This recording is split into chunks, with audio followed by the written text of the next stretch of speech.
Malus Darkblade is arguably the most powerful lord in all of Warhammer 3. With the correct gear, he's able to solo multiple enemy armies. Most of them out here with a video showing how to claim the Sword of Khaine by turn 8 and kickstart your Malus Darkblade one-man army as early as possible. Turn 1, go into diplomacy and get as much money as you can. Sell wars, sell peace, etc. You want to be at war with everybody except for Clarkarond, Harganath, Nagarai, Theptic Claw, and Nagarond. After you've collected all your diplomacy money, stack Blackrock with Malekith, but don't occupy it yet. You need a total of 13,200 gold. If you still don't have enough, move your Black Ark east to get vision on Throg so you can do some more diplomacy with him for more money. Once you finally have your 13,200 gold, do the Rite of the War Master. You'll need to drink the potion twice to activate the rite, then the army will spawn at your capital. The composition of the Rite of the War Master army is somewhat random, so you can save scum to get a better army if you want. Move the Rite of the War Master into the sea. If you leave them in the settlement, then they'll get sold along with the rest of the region. Now you can occupy Blackrock with Malus and choose to sell Hagreef back to Malekith for the 20,000 gold. Peace out with Broken Wheel for some extra cash. Just make sure that you don't enter into a non-aggression pact with either Septic Claw or Karankar as you're going to attack them next turn. Now you can disband your Black Ark. It'll be out for 5 turns, so you want to disband it as early as possible so you can get it back as quickly as possible. On turn 2, take your Rite of the War Master army and move it through the water in forced march and then come back ashore right next to Circle of Destruction. You need to be as close as possible to the Circle of Destruction on the right hand side so that you're within the 0 movement circle around the settlement. If your loyalty is really low, replace the Lord while you're in the water. Then replace the Lord again as soon as you come ashore. You can't attack while you're in forced march mode, but if you replace the Lord, you'll be able to change back to normal stance and attack the settlement. If you're lucky enough to spawn a strong Rite of the War Master army with a lot of high tier units, you should be able to auto resolve all of these battles, but you can fight them if you want to take less casualties. This battle should be fairly easy. If you fight it manually and save on casualties, it'll make the battles in future turns easier. Use your Hydra and Dragon's flame breaths to do big damage. Your army should generally be more mobile, so you can use your Medusas and ranged chariots to pepper the enemy while using your cavalry and dragon to shut down their archers. Loot and occupy the settlement. You want to collect as many slaves as possible. Loot and occupy Bilious Cliffs with Malus's army and then sell it to the Legions of Chaos.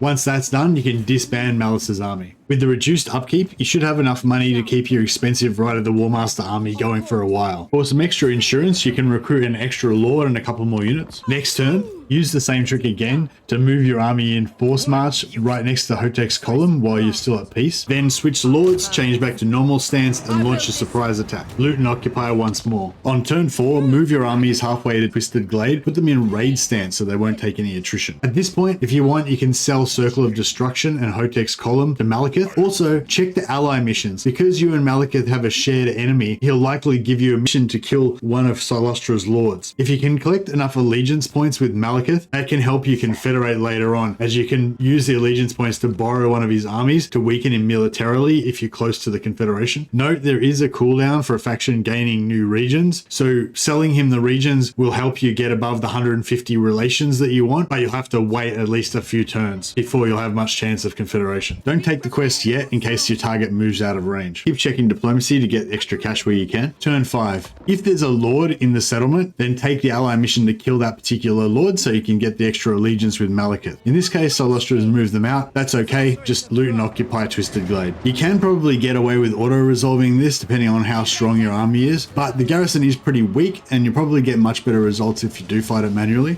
The fight shouldn't be too difficult, but beware of the enemy's gunnery mobs. Their ranged units can focus down your large units quickly. Your Hydras have regeneration and can tank a little bit. You also have powerful AoE breath attacks on both your Hydras and your Dragons, and the Bloodwrack Medusas have powerful AoE ranged attacks. Because your whole army is large and theirs is all infantry, you can just pretty much run over their infantry as well. Much better result than the auto-resolve. We've kept our army relatively healthy for our invasion of Ulthuan to take the Shrine of Khaine. To further strengthen our invasion force, we can move our extra army into the water so they don't take undead attrition, recruit a couple of extra units in the settlement, and also recruit an extra lord and put them in the water too. Since we don't need to take any more of Silustra's settlements, at this point, you can make peace with her for some extra money.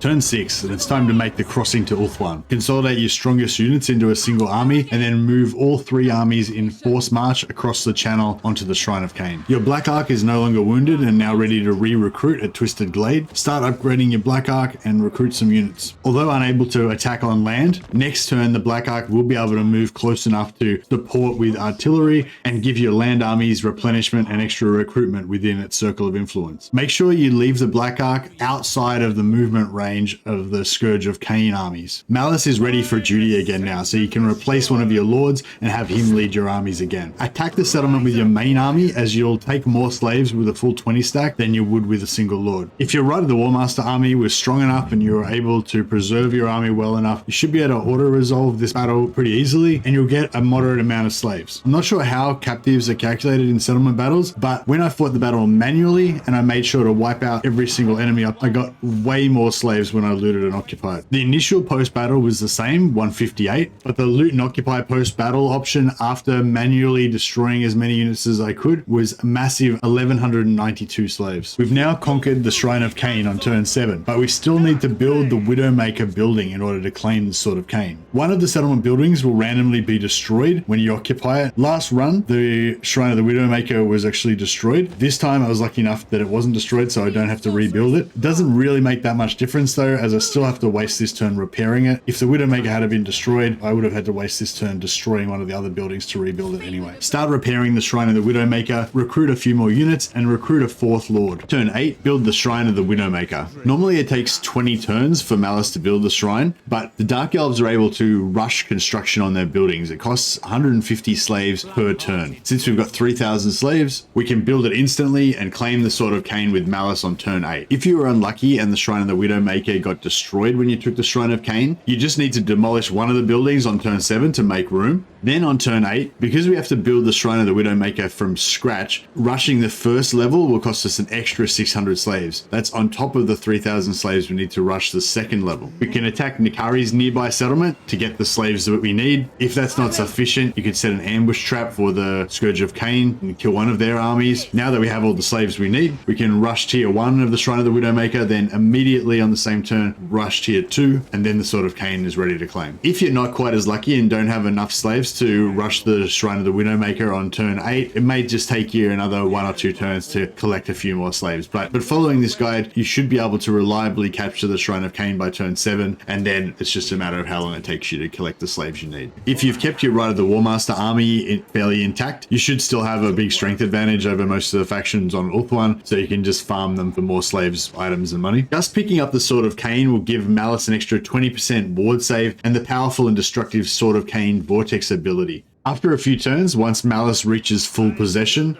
he'll get another 40% ward save, giving him 60% reduction to all damage without any other items equipped. Dark Elves have some of the best items in the game, including some of the best blue items. Blue items are the easiest to obtain because you can fuse greys into greens, fuse greens into blues, and you can fuse unwanted blues into new blues. Armour of Eternal Servitude gives you 10% ward save and regeneration. Armour of Living Death also gives you 10% ward save and gives you the hunger regeneration in combat. Either one of these will work. I was pretty lucky in this campaign to get everything I needed to make my ultimate Malus one-man Doomstack by turn 14, but honestly, he's going to become very tough way before you have him perfected. Even with just 60 ward save and a healing potion, he'll already be carrying whole battles almost by himself. You can just continue to farm basic items and fuse them up. It should be pretty easy to get him perfect items before too long. Following this guide, you should be able to reliably take the Shrine of Khaine by turn 7, claim the Sword of Khaine by turn 8, maybe 9 or 10 if you need a bit more time to get more slaves, and have the Malus Darkblade one-man Doomstack fully operational within a few turns after that. Here you can see Malus absolutely destroying early game high elves on turn 15. Honestly, he could probably take out 4 endgame armies by himself, but there's nothing more powerful for him to fight at the moment because it's so early in the game. If you're interested in more Dark Elf videos, I'll link a video at the end that shows you how to easily keep your loyalty up on your Dark Elf generals so that they never rebel.